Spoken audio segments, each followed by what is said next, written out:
Thank you, Tracy. Thank you, everyone, for attending this lecture. Some of you probably have been to our beautiful museum in Minneapolis, very cold place. The original building was built, opened to the public in 1915. So 2015, we celebrated 100-year history of the building. But the museum was established in 1873 in a different location. It's so interesting that I learned the story that how this building was built. So around 1910, the board received a letter from a local businessman. He said that in the letters, I think this is a good, now it's a time to choose a place and to build a permanent building for the collection and then the museum. So the land I earned is an ideal place. If your board can raise $500,000, then I would like to donate this land to build the museum. So it only took a month or so. The board reached $500,000, then built the beautiful the building, the main building, including the facade. So of course, this is the later addition. This is a so-called a target wing. And you can, from this name, you can realize that the connection target, the family of Dayton, who establishes Target department store, also contributed greatly to the museum, particularly to Chinese art. He probably spent over 40 million on purchasing Chinese art for the museum. However, there's another great benefactor to the museum, which is active in early 20th century, the first part of 20th century, which is Pillsbury. Just want to walk through the museum's Chinese art gallery quickly. So for those who have never been to the museum, I'm sure you will be surprised to see there's so many galleries with the display of fantastic works of Chinese art. We have about over 15 galleries of Chinese art. So here we have the materials, artifacts from the Han Dynasty. And this sarcophagus is famous. I just talked to Professor Xu Jing's student. So this is, I think that appeared in one of his studies, Northern dynasties, beautifully carved relief. And it's so interesting that if you look at it closely, you see really it's kind of the pictorial scene carved on both main side reflect the kind of cosmological idea of the world or universe that people perceived during that time. So lower layer, is a human society. Then there's a flying immortals and spirits on the top. Really, that's the immortals world.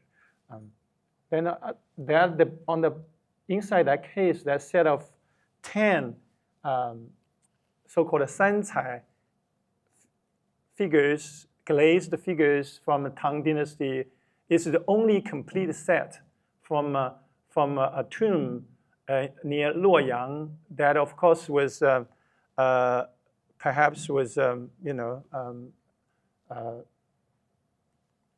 don't know how, but it ended up in U.S. in 1940s. That's very early. We have a good collection of Buddhist sculptures, but now when you visit Mia, you will see that this sculpture court is actually mixed with Buddhist sculptures from all Asia cultures, not only Chinese. This picture still was taken earlier and it shows the only Chinese Buddhist sculptures, but now it's a mixture with all Asia cultures. Now, among the famous objects that are in the collection of MIA, Minneapolis Institute of Art, now known as MIA, M-I-A, is this so-called Jade Mountains that was commissioned by Emperor Qianlong of the Qing Dynasty, 18th century, depicting the scholarly gathering in Lanting Pavilion. This is the only Jade Mountain that commissioned by Emperor Qianlong outside of China. So it bears not only the pictorial scene of the Lanting gathering, which included the famous calligrapher Wang Xizhi and his friend gathered the early spring in the 4th century and to celebrate a festival, so a purification festival, Shangsi in Chinese. Then they engaged in the wine drinking and the poem composing that contest. So lotus leaves bearing wine cups flowing down from the small stream, then the scholars would pick up the cup and drink wine and compose a poem. At the end, there's about 28 poems, and ask Wang Xizhi to write a preface to that collection of the poems. So that's a story depicted there. And on the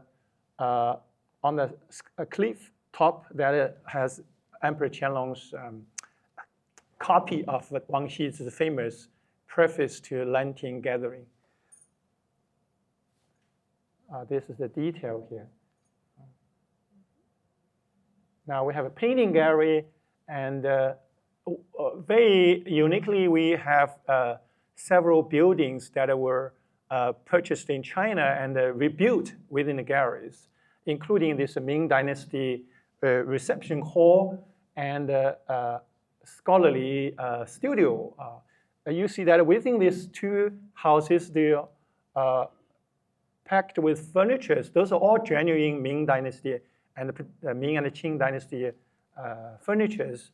So I'm so proud to see that the furniture collection at MIA is the top, is the best in the country. And so is the lacquerware and perhaps also textile as well. Now, this is the bronze gallery. Of course, that now it's replaced with the late bronze on display because the traveling show selected 70 works to China Institute here. and also, last year, some of you probably have traveled to Minneapolis to see the show that Tracy mentioned, that I worked with renowned film artistic director Tim Yip. So that show really was engaged all senses of the visitor, including dazzling lighting, special lighting, film, and a special setting like temple, so on.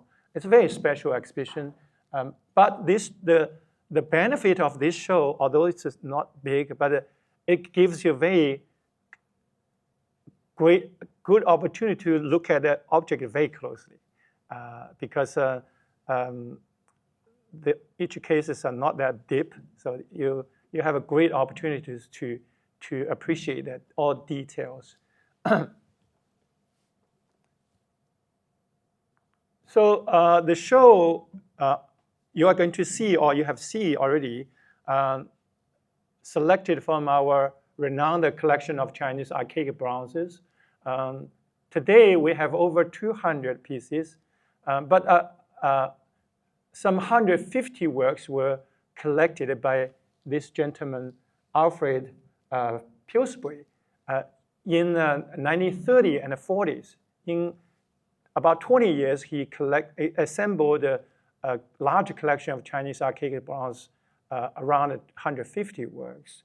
So Pillsbury was the second generation of the president of a Pillsbury company. His father established the company during the early 20th century, the company was probably the largest flour producer in the country. So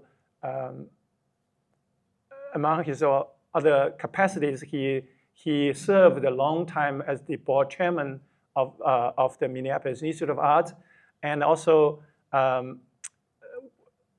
developed a passion towards Chinese art during a trip to China in 1929. So it's in Japan he discovered the beauty of Chinese bronze and started to collect Chinese archaic bronzes. So this is next picture. The picture next to his portrait is his mansion. I visited that so-called Pillsbury mansion. I think it's over like 20 or 30 rooms. That mansion, it's huge. So but all the bronze vessels he purchased that he would immediately came to the museum. So this picture, two pictures showing him, some of the works actually are on display in the show. That actually both vessels that he holds are in the gallery. So the first Chinese archaic bronze that he purchased is this Ding. Around 1930 or 31, he purchased this Ding from renowned Chinese art dealer C.T. Lu. Some of you probably have learned the story of C.T. Lu, which is so controversial, but also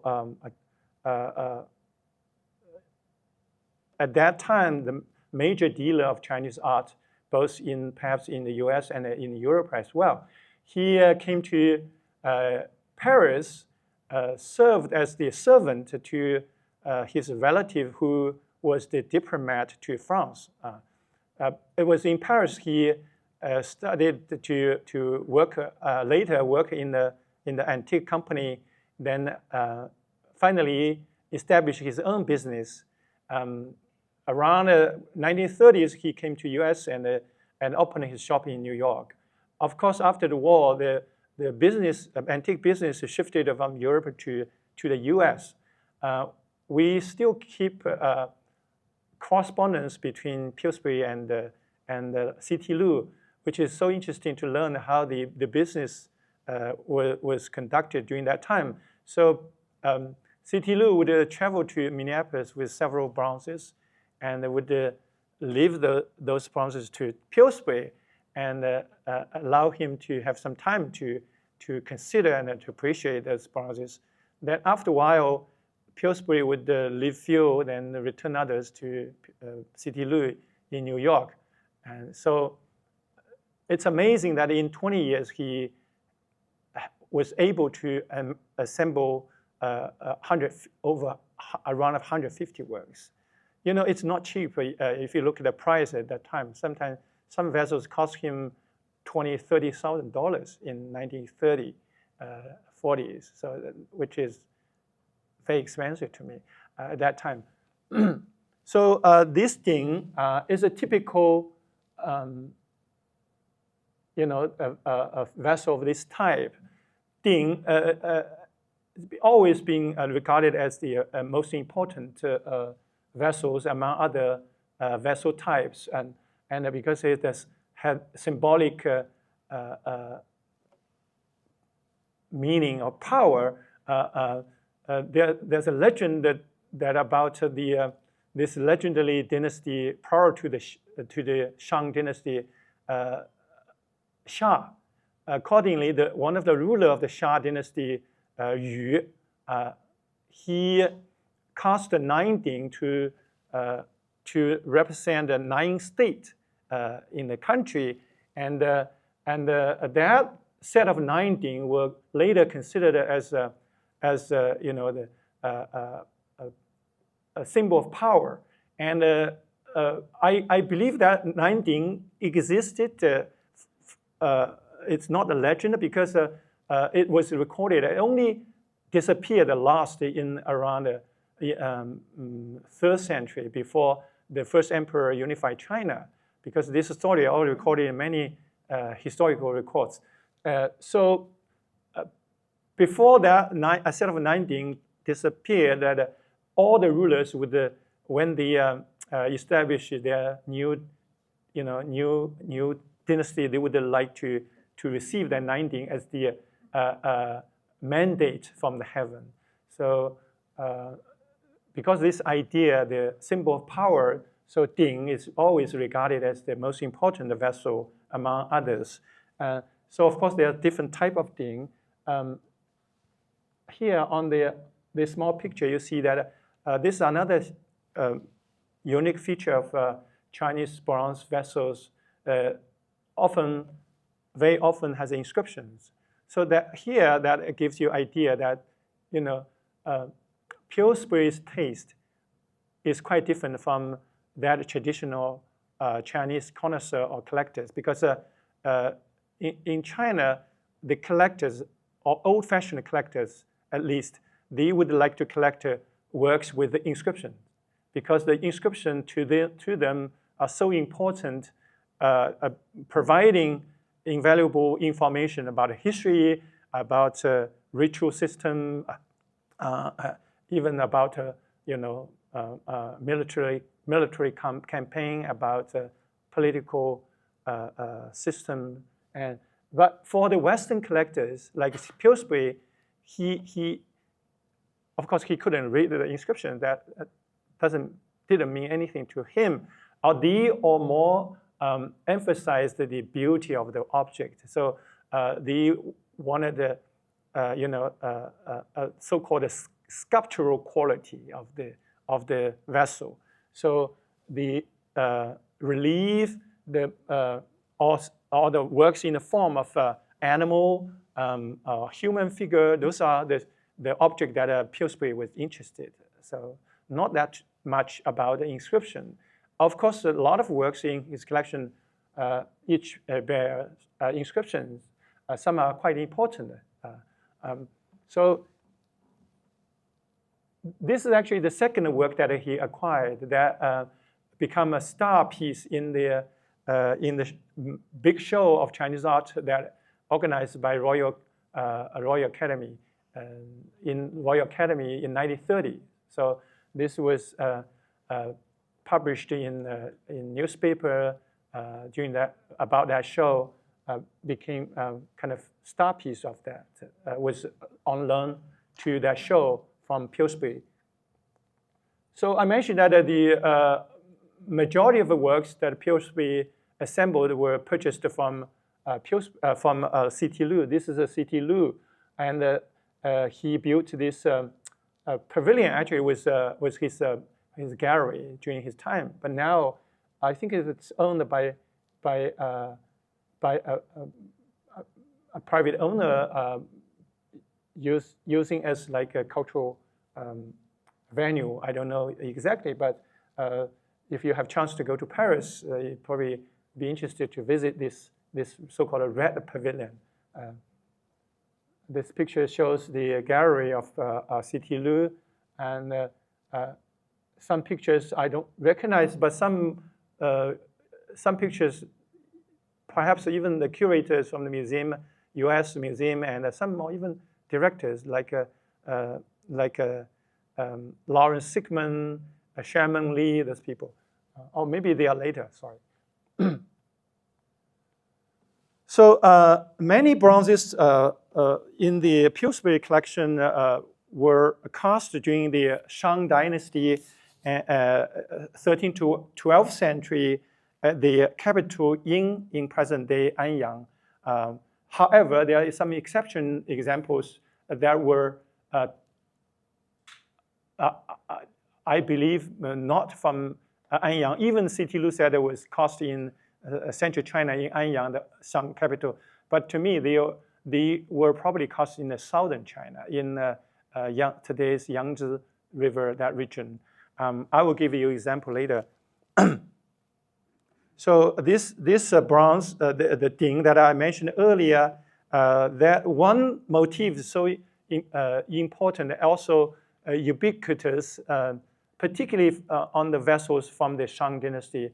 This is so-called animal face. It has the older name of Taotie, imaginary animal. But today people, scholars more like to use animal face rather than a Taotie. That is a kind of out of fashion terminology. So it's interesting that this animal face, if you look at only one side, ignore other side, you will see that it looks like almost like a dragon in profile. However, when they meet together, joined, became a face. So that's a very intricate design of the ding or quadrant is really the earliest bronze vessels were cast. So this one here, you see this is the earliest ding that are found in so-called early culture around 18th to 16th century BC. It's a circular form. Then later developed a variation in square, for instance, like this one from mid-Shang, 14th to 13th century, not from Anyang, the late Shang capital, but rather from the capital region parallel to the Anyang, Zhengzhou, in present-day Henan province.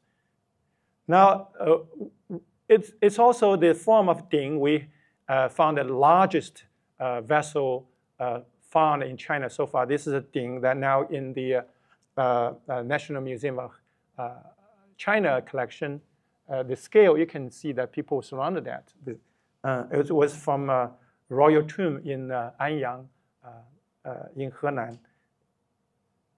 Some decorations are so interesting, like here we have a kind of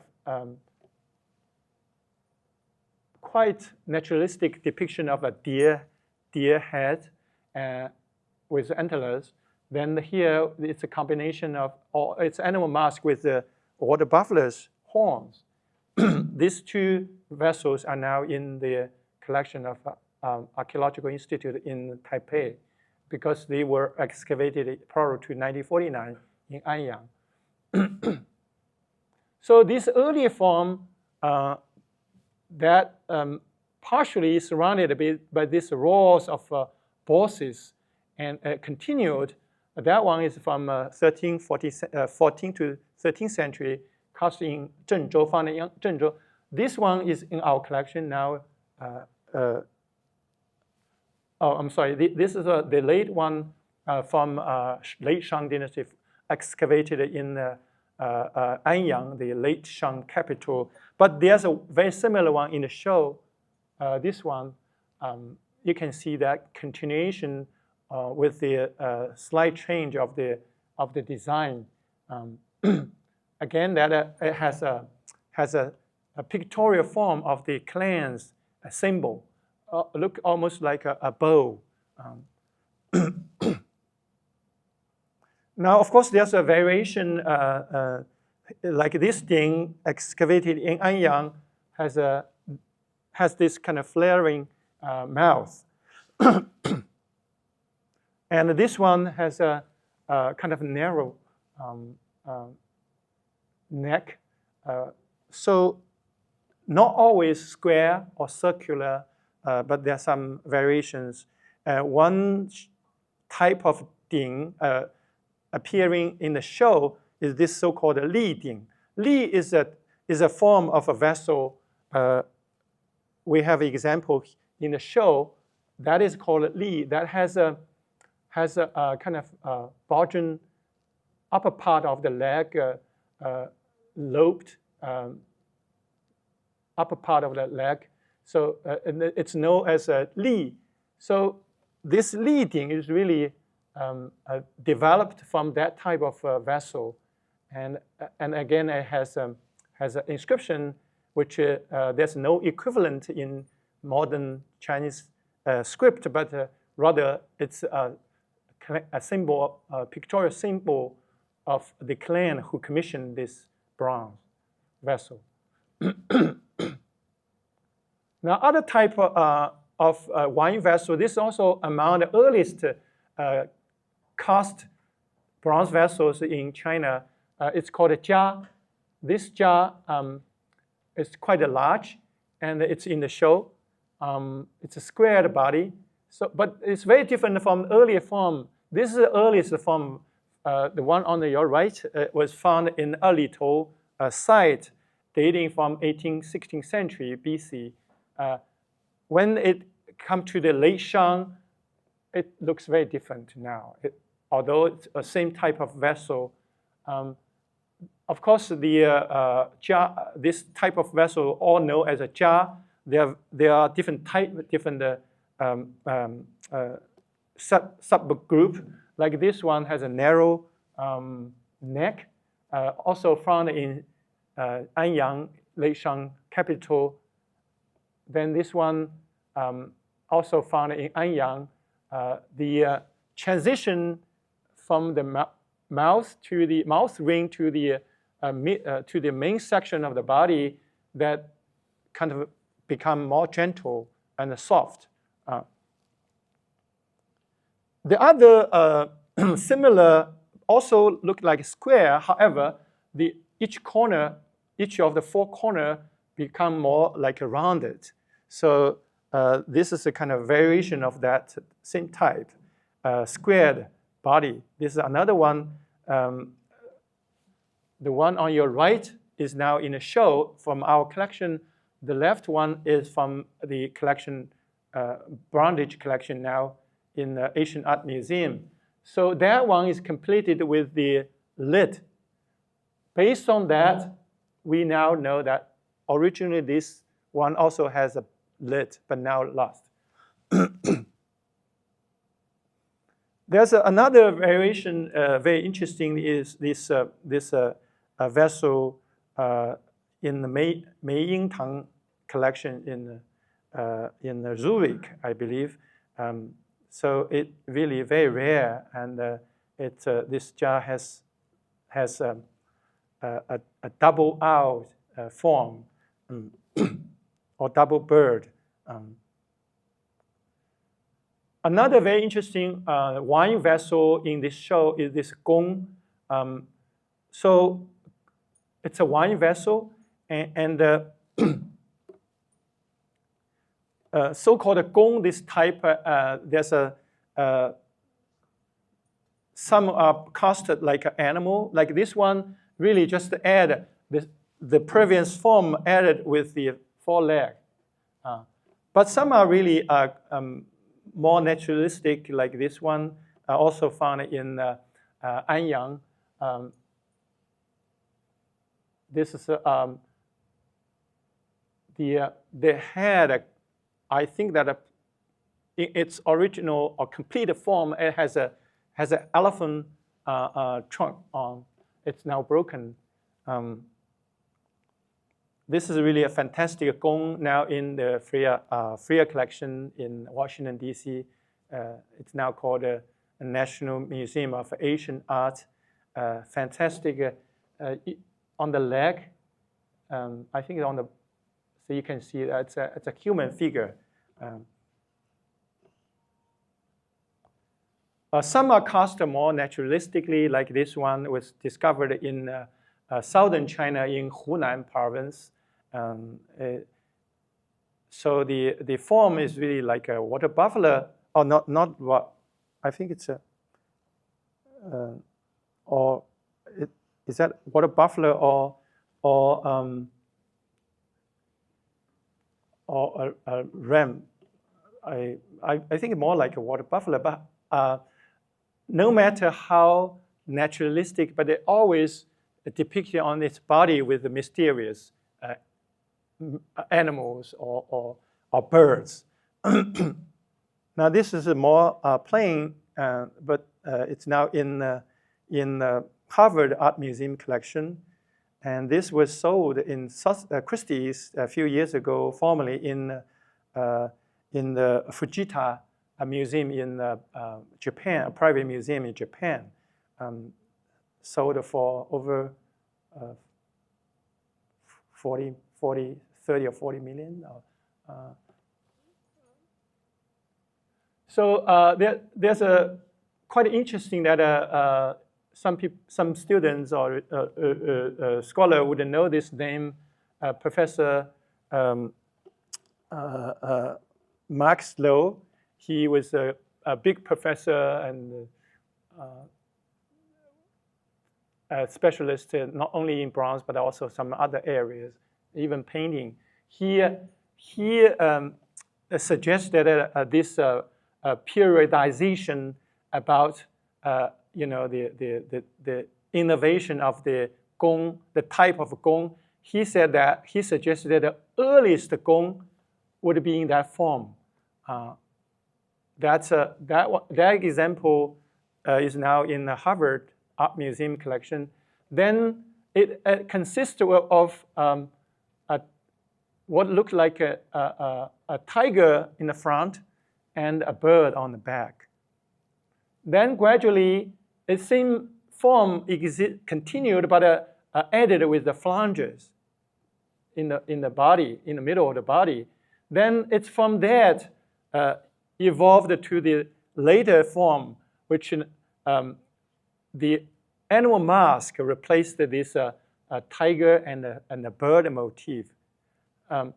So that was a theory quite influential. However, the excavation carried out after his research suggested that that's not accurate because see that the first two vessels were from the same tomb, the famous Fu Hao tomb in Anyang.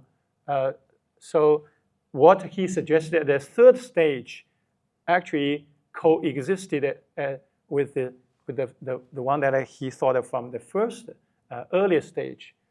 So this gong in our collection, which is in the show, if you compare this one with the gong from the Fu Hao tomb, it seems to be a little more simple because that one has a handle on the back. So that means it's more, that technically that would be more difficult to cast. So that's my theory. I think the gong in our collection is probably the earliest form of this type.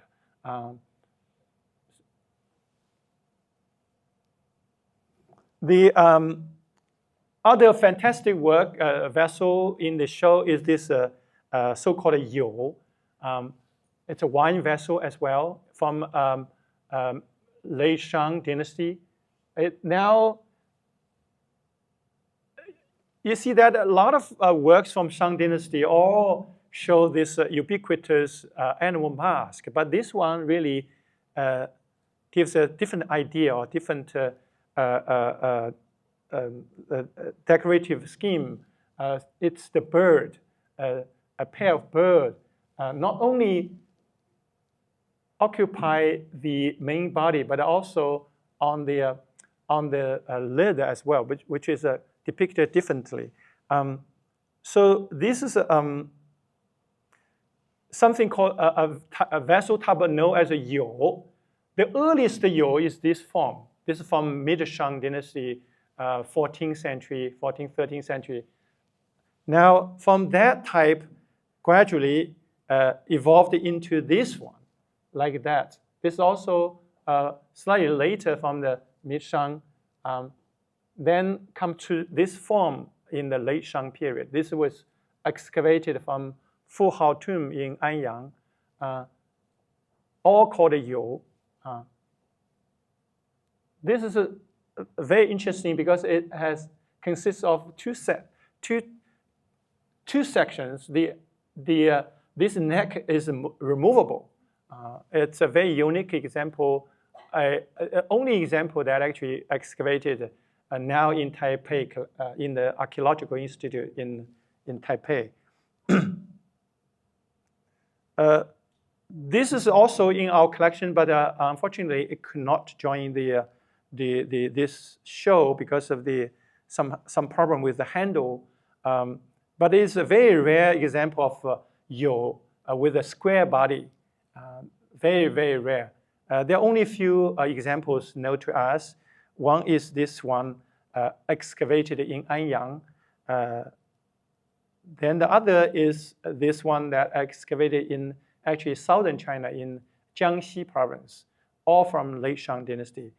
The structure of this vessel is very intricate and complicated. You can see that that gives the idea how the wine was contained, and there's a open.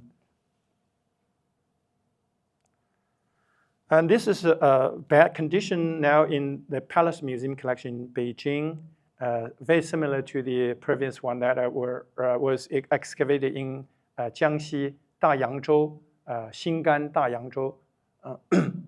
So if we compare the one in our collection with the one that excavated from a tomb in Anyang, you can see that there's an undeniable similarity. So that excavated work gives a very good evidence for dating this one to exactly the same period.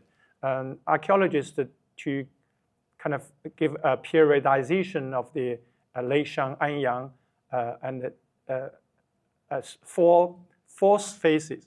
And so this is in the fourth one, in the third one.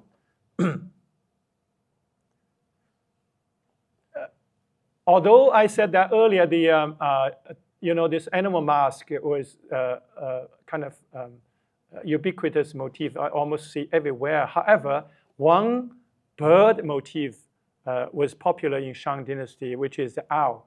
The museum has a very famous, known as a Pillsbury owl, but unfortunately it cannot travel to here. But this is also another good, very good example, a double-out wine vessel. So it's interesting, although it's quite rare, but there's a variation of this form as well. See, this is another example, similar example to the one that we have. The only one that excavated from the late Shang capital site, Anyang. There are a few others are in various museums collection, like this one in Harvard, not Harvard, in Freer Gallery, that shows a slight difference because with the addition of the flange in the main body, in the middle and in the front and the back. So you see that the other two do not have this flange. Now there's another type of this. I don't know if you can see the difference between this one and the earlier one. So the difference lies in not in the body. The body all have the bird wing. However, the difference is in the head. See, the earlier one, the early example all show kind of a bird look like a head and a beak. But this one, rather, it's the animal face. It's not real bird. It's a combination of the bird, of the animal head with the bird body. So that's another type of, but still called a double owl-shaped eel. Now this is another example in Harvard University Art Museum collection. Also the bird body, but rather animal face lid. This one is very interesting because it's not animal face, but rather the head of what looked like an owl has a head that consists of double birds. This is in a British Museum collection. There's another very distinct type of also double owl-shaped vessel, which the difference between this type, this group, and the previous is that this is very simple, does not have much decoration on the body. If you compare this with the earlier one, the earlier the earlier type all have a very complicated decoration details on the body, but this is quite simple. So of this group, also there are two distinct two groups. One is the, again, bird body with the bird head, big eyes. But then there's another type, same as the previous one, that still the body with the bird feature, but the head is rather animal face. Now this is the famous Pillsbury's owl I mentioned to you. So this is, again, Pillsbury purchased from C.T. Lu. According to the record that C.T. Lu told Pillsbury this was from Anyang, from the Lakeshang capital, Anyang. But my study shows that it probably was not from Anyang. Rather, it was from was caused probably in the southern Middle Yangtze Ridge, perhaps in in the southern China, in Hunan, that region. I will give you evidence about that. So there are, although the feature of Pillsbury's owl also see in the some other owls that cast and discovered in Anyang. For instance, this is the most famous owl shaped vessel, but it's actually not owl, because if you look at the body, like the previous double owl examples, the body shows the bird feature. However, the head is animal face. So this famous one was excavated from Fu Hao tomb in Anyang.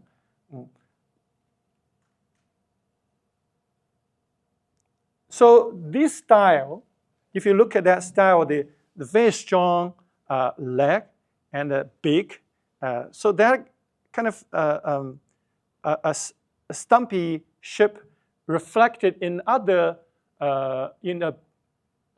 other owls or bird that are cast in a different material, like this one, for instance. This is the small jade pendant carved in the shape of an owl, but stylistically they are very similar to this one, but quite different from the Pillsbury's owl. So on the other hand, the close stylistic similarity between the Pillsbury owl and the animal that shipped vessels cast or found in the southern China gives the idea that there's a close connection. For instance, this pig-shaped vessel, and quite naturalistically depicted, and this is a double ramp vessel. Now in British, one in British Museum. Oh, this is in British Museum collection. There's another one in a private museum in Kyoto. But the most strong evidence to me that to support my theory, the Pillsbury's owl was cast actually in southern China, comes from the technique aspect. So if you look at some vessels that are found in southern China and supposed to be cast in southern China, all shows this unique feature of indentation interiorly, where which corresponding to the high relief on the exterior body. For instance, this is a gu. You can see that there's indented areas that are actually corresponding to the motif relief on the outside. So, for instance, this is another example. This vessel has a high relief of the animal face. Its corresponding area interiorly also have this indentation. So that's a very distinct feature of the southern technique. The Pillsbury owl has this same feature. So that gives a very strong evidence that the owl was actually cast in the southern China.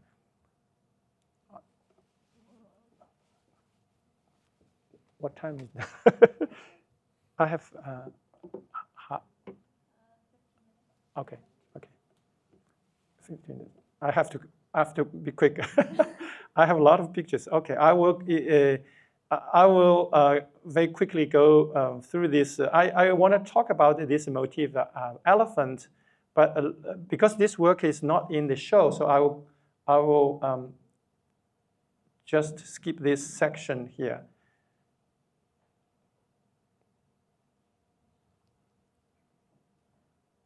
So the development of bronze in early Western, so far we covered the period of the Lei Shang dynasty. So the development of bronze in early Western Zhou, spanning roughly from this King Wu to King Zhao, that was transitory in nature, with most of the forms and decorative schemes continued from the Lei Shang. However, there are some changes were occurring. For instance, this like this so-called gui from early Western Zhou period. If you compare that, the top part, exactly same as those that are cast in the late Shang dynasty. However, it added with a new feature, the base, so that gives a new feature to the old form. Now, it's some of the noticeable change included in a depiction of more naturalistic animals. There's a very good example in our collection, this yu and wine vessel. You see that around the neck, this, and also on the lid, the deer really depicted in a very naturalistic fashion, and it has a long inscription. It tells that an aristocrat called Hezi, he went to deer hunting with the king. So after that, the king bestowed him several deer. So he made this vessel to express his gratitude to the king, and also to so that's the reason that he made this cast this vessel. It's interesting that one thing is very interesting because it's very rare to find the inscription actually mention that the activities that engaged, because the inscription said they went on a deer hunting trip. So that's the deer, that motif actually depicted in the vessel, right? That's very unusual. So there's a story about this vessel. I mean, first of all, that of course there's during this period appeared this more naturalistic depicted animal motif, but there's other example from the same period, early Western Zhou, that shows this. This was excavated in Luoyang. See that rabbit is so naturalistic depicted, which are unusual in the earlier period. Now, this vessel was recorded in the catalog that included all Qianlong Emperor's collection of archaic bronzes. So that, according to this Qianlong's catalog, Xiqing Gujian, there are a pair, there are two vessels. So this is the one, this is another one. So the famous Chinese bronze scholar Cheng Mengjia, he visited U.S. in 1940s, and perhaps come to to our museum to study it. And he suggested that when these two vessels formerly in the imperial collection, when they came out, when the Qing dynasty collapsed, and then the collection actually scattered in the various private collections. When it came out of the palace, he said that, Chen Menjia said that one of them was genuine, but another was a fake, was a copy. He said that he came to Minneapolis to see the work, and he said that the Minneapolis one, this one, he said that the lid is genuine, but the body is fake. Now, his theory was that somehow these two vessels formerly in the imperial collection, one was a fake, one is genuine. Somehow they swapped the lid and the body. So that's his theory. That was published in a book, and because I've been working on cataloging our bronze collection, and so I have sent some works to do the X-ray. Then it was that time the curator of bronze collection at the Shanghai Museum came to visit us, and he told me, Mr. Zhou Ya told me that in their collection there's this vessel. Also have the same motif and the same inscription, but without lid. The lid is missing. So now, if we compare these two vessels, one feature support that Minneapolis vessel is genuine, but the Shanghai Museum's one is a copy, late copy. It's something called the spaces.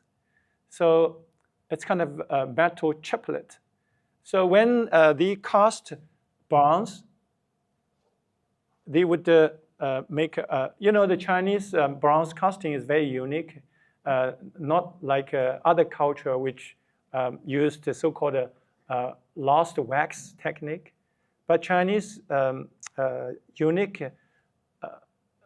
method of casting bronze is so-called piece molds. Use clay to make a mold to cast the bronze. So first they would make a model like this bronze, carved all details.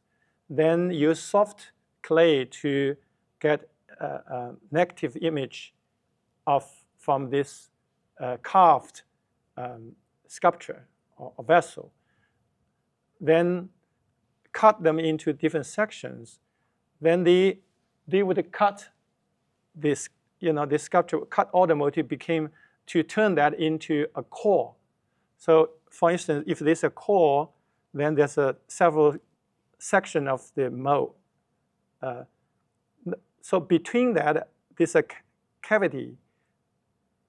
That's where the melted bronze poured in. To keep this cavity even, they have to put a metal chiplet in there.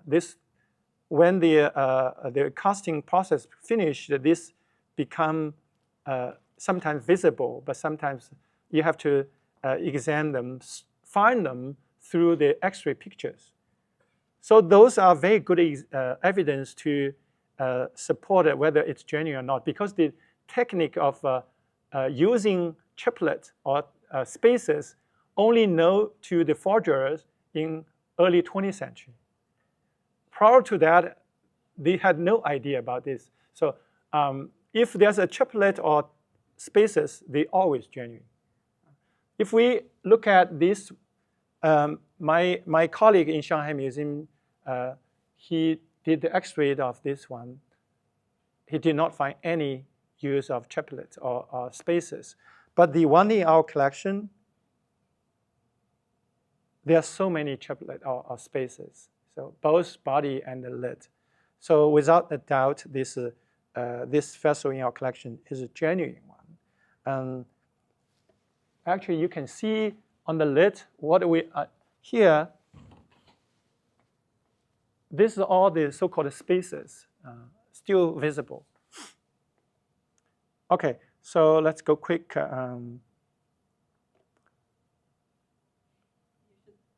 Should stop?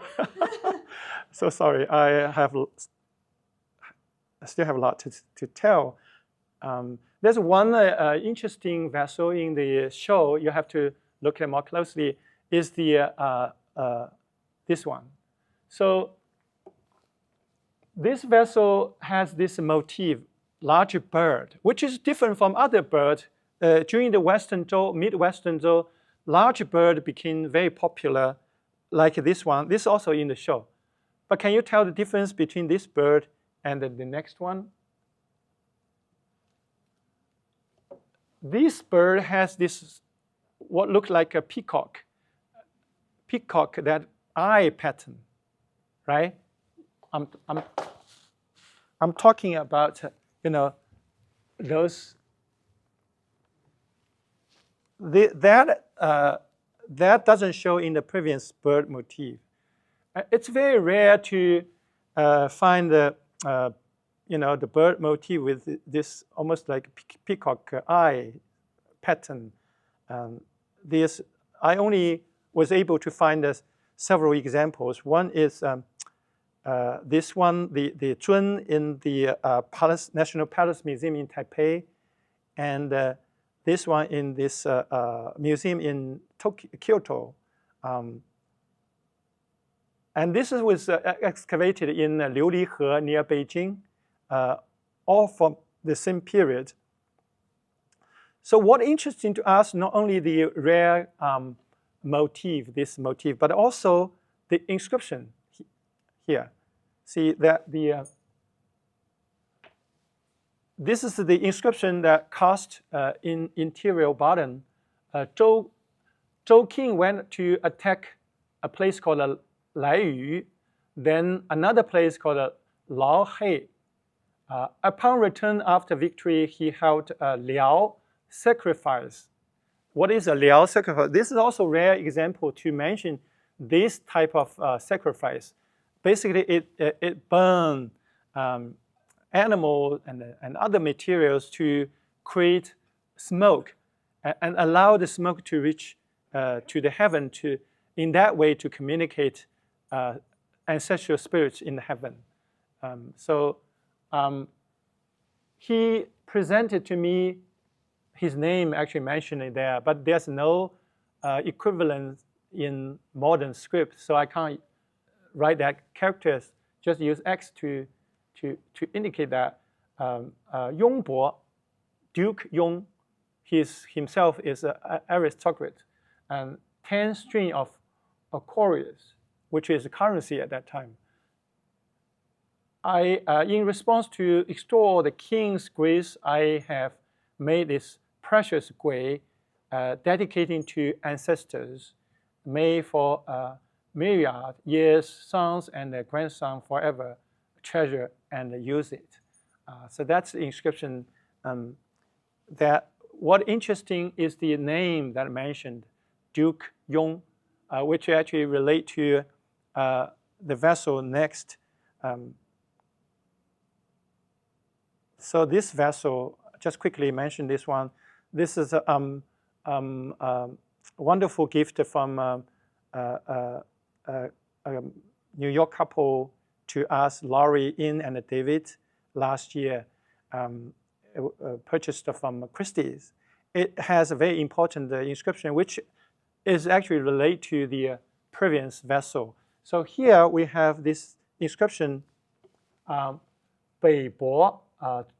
There's another name, the person's name, but there's no equivalence in modern script, so I can't tell what. So Beibo X made a precious vessel. Beibo 做宝尊仪.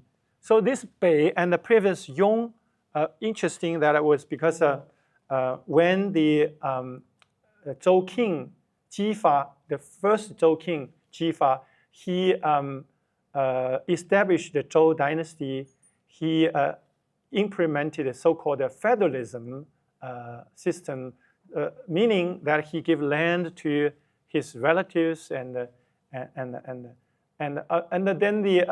for the early Shang capital, he divided into 3 supervisory fiefs, or this word fiefs. So he appointed his 2 brothers and another one, which is controversial, whether it's the son of the last Shang king or somebody else. There's a different opinion. But to appoint these 3 to govern these 3 sections of land. And so his hope, of course, to curb the just established Western Zhou, that anti-Western Zhou sentiment. But after just a few years later, that the king died, his son was just a boy. So his elder brother served as a regent. Then that caused the unhappiness to these 2 other brothers who was the governor of these 2 places known as Bei and Yong that I was mentioning earlier, vessel Yong, and this Bei is this vessel. So basically this vessel and the previous vessel were cast by the ruler of these 2 kingdoms. So that's why this is interesting. So there was an uprising, and then it took a few years for Duke Zhou Gong, Duke Zhou Gong to suppress that rebellion. Then this Yong and Bei no longer exist after that. So it lasted quite not that long. So that's why these 2 vessels are so important to me. Sorry, I have to stop here, although I still have a lot to see. And I think I could have a few minutes for questions. Yes, of course. Thank you, Dr. Liu, for updating us on these new discoveries of the collection of Iya. It's especially interesting that when Mr. Pillsbury, I have a question first. So when Mr. Pillsbury went to China and other Asian countries after World War I, did his interest change in terms of collecting? Pillsbury had never been to China. He only went to Japan. But it was in Japan he discovered the beauty of Chinese archaic bronze and other type of works. He also, in addition to bronzes that he collected, he also collected archaic jades. There were several hundred jades that he collected. That all, when he passed away, he's bequested to the object that bequested to the museum over 1,000 objects. So among the 1,000 objects, of course, there are 150 archaic bronzes. Each stands out as an extraordinary example of the vessels from that time. Any other questions? No, it's okay. I suppose the colors are authentic. The colors are authentic. What color? Oh, all kinds of colors. Oh, this patina, this kind of gray. You mean the bronze color? This actually, that's interesting. That's not original color. This patina only developed in the burial. The original color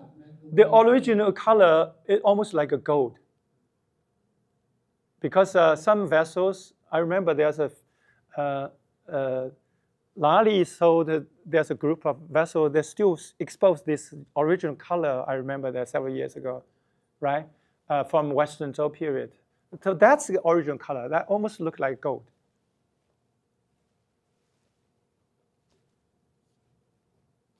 Any other questions?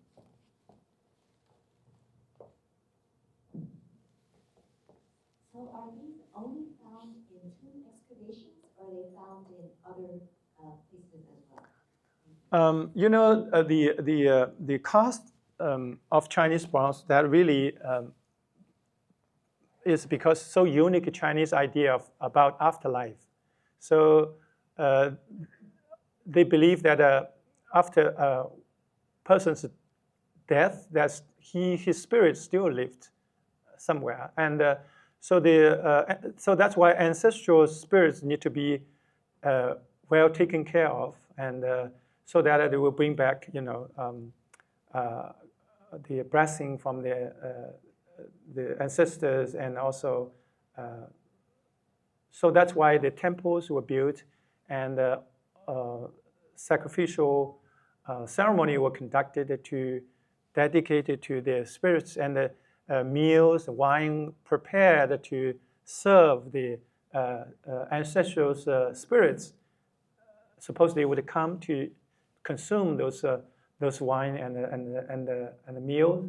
So yes, then after those aristocrats, when they died, because they believed in afterlife, they wanted these precious objects to be buried with them, because they believed they would use them in their afterlife. So that's why Chinese, in ancient time, tombs of the rulers or aristocrats always accompanied by rich objects, bronze vessels. Mostly were excavated, but of course some were excavated a long time ago, in ancient time. For instance, there are some vessels that are recorded by Emperor Qianlong in his catalog. Those were probably, some were already excavated in the Song Dynasty in 11th, 12th centuries. So, that some were newly excavated. I mean, every day archaeologists in China found burials and bronzes.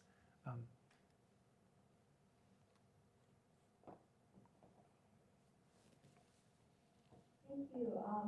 Since you mentioned that Pillsbury has special interest in both bronze and jade, I think I saw three particular objects in the exhibition that is combined for object of jade and bronze, which is the turquoise inlaid dagger.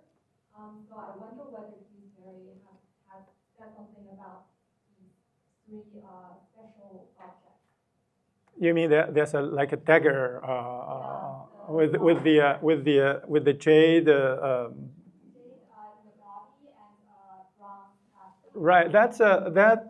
Those are made. These were made apparently as a ceremonial object rather than practical, use or in the battle. So it's quite a rare object that in that form, combining bronze and jade. I do see some examples in the U.S. museums collection, such as Harvard Art Museum. I think that because of the rarity of that type, that I think that's why Pillsbury collected, and as his interest also in both bronze and the jades. So those will be a very good example to attract him, I think.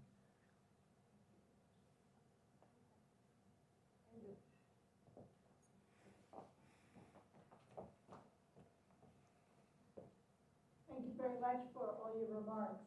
I'm wondering if any particular period of bronze workmanship, Shang, Zhou, afterward, is considered the best or better than another, and if so, why? From what perspective? Or they're all equal but different? Right. So there's something called a Bronze Age in China, right?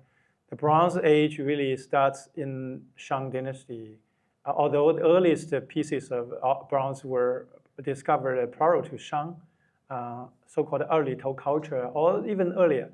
But really, the Bronze Age covers the period from Shang to the end of the Eastern Zhou, before the first emperor unified China. The Han Dynasty, although there's one object in the horse in the show, but that Han Dynasty is not really considered as Bronze Age anymore. So because the idea completely changed. For instance, the Han Dynasty, there are still vessels or some other objects were cast, but the quantity and the quality and the idea behind that all changed.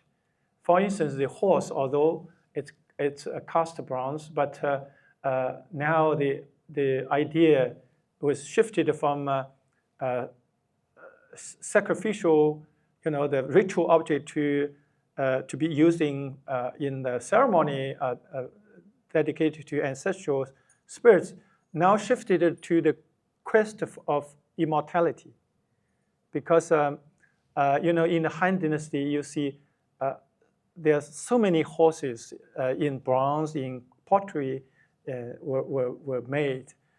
Why they're so popular? In the historical record, it mentioned that one of the earlier emperor in Western Zhou, Wu Di, Emperor Wu, actually I mentioned this in my PPT. I want to show that here. See that he was reported by an envoy sent to Central Asia that there was a type of horse known as a Han Xue Ma, or something called a sweat blood horse.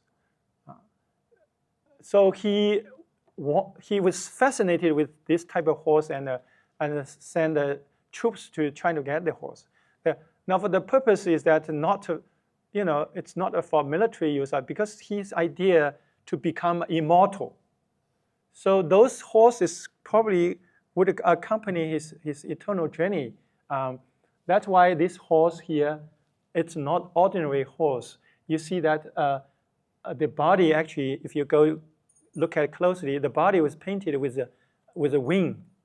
So it's a flying horse. It's a heavenly horse to assist those people seeking for immortality in their eternal journey.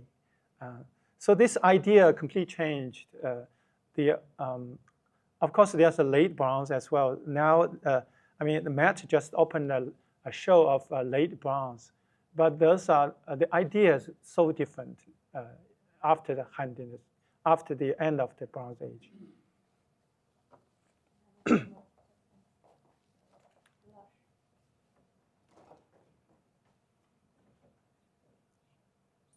I've noticed the inscription is all inside the ground and the patterns outside. Is there a reason why the inscription is not outside for people to read? That's not true, actually. Some are cast outside. So, for instance, there's a small section of bronzes with the inscription. For instance, there's a jar or wine vessel. The inscription or the clan symbol was cast on the just behind the handle on exterior body. Some not in a very prominent service. Rarely, very rarely, you see that the inscription is cast somewhere around the mask. There are such an example, but of course, the majority of the bronze, the inscription always mostly cast interiorly. That's true.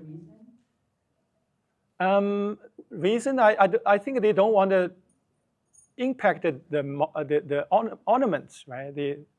If you cast along the ornaments, that it's also difficult to cast, because you have to make a so-called inscription block, then insert it into the molds. That in that process you might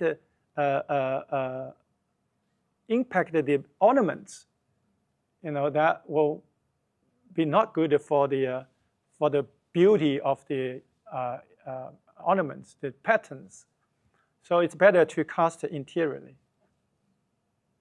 But that inscription, if it's a ding, gives you idea how this vessel should be positioned.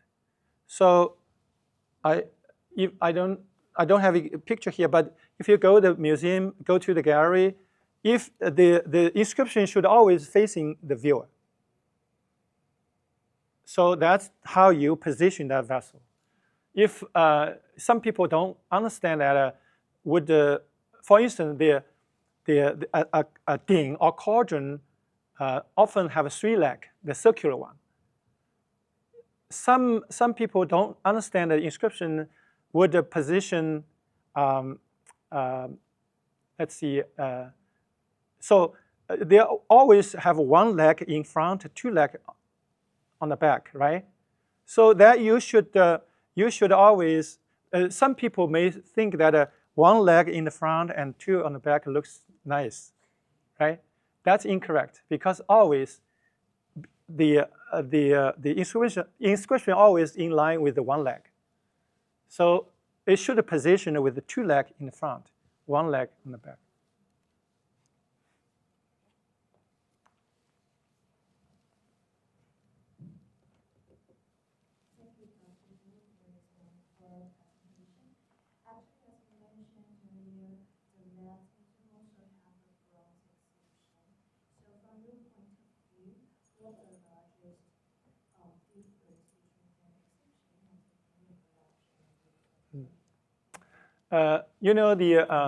I think that if you study Chinese art history or history, there's a idea, something called archaism. Archaism, some scholars or people develop a taste to study archaic objects and also copy it and make it into object, bronze. I mean, basically, those are some works are copies of early form with some changes. So this is a kind of interest to a lot of scholars, so-called archaism. For instance, Qianlong Emperor, he favored jade carving. Of course, he commissioned many jades, like the Jade Mountain I showed you earlier, which is very naturalistic, like a mountain. But he also commissioned some jades mimic the bronze vessel form, but with some changes. So that's kind of a taste of archaism. Some scholars engaged in study in bronze inscriptions, monument inscription. So developed a scholarship called the 金石学, a scholarship of bronze and stone inscriptions. So this is all part of that so-called archaism taste. I think that the late bronze really mostly reflect that kind of taste. We have time for one more question.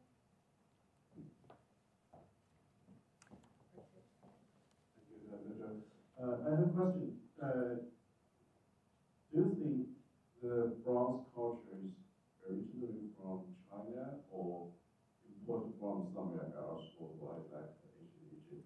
And recently, the discovery of the Sanxingdui ruins in Sichuan shows much difference from the late Zhou dynasty bronze years. So how can you explain, is the origin from the same source or different? There's one strong evidence to let people to believe that all very distinct bronze culture, which is different from other culture, because of the technique. The early bronze were cast using, I mentioned earlier, so-called piece mold technique, which is never used by other culture. Only used in there's another technique known as the lost wax technique. So that's the other culture. If you look at the technique that used, although the lost wax technique were adapted by Chinese casters later, but in earlier period, Shangzhou, mostly most of the vessels were cast in that piece mold technique. You mentioned the Sanxingdui. The technique is exactly the same as those used in central China, in Anyang, in other capital region, other foundries, and of course there's some kind of human animal form, the sculptures, those are very different. But don't forget that the Sanxingde also excavated large quantity of vessels. Those vessels reflected the patterns, the form, and the motifs that you see in the works that are found in central China. And if you compare the technique, exactly the same. So no doubt, of course, the local people of Sanxingde, people of Shu, have their unique, creation of figures, animal and a human form, or sometimes combined human and animal features. Yeah. Dr. Liu also did an exhibition on Sanxingde.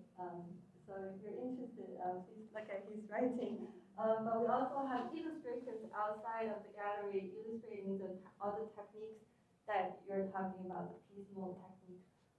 It really is a visual aspect. And the gallery is going to be open for another 45 minutes.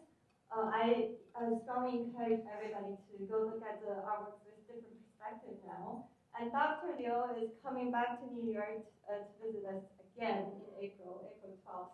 So if you have any remaining questions, he might still be able to answer them. He's going to particularly talk about wine vessels, and we'll have some baijiu tasting. It will just be a very casual and fun event. So thank you so much.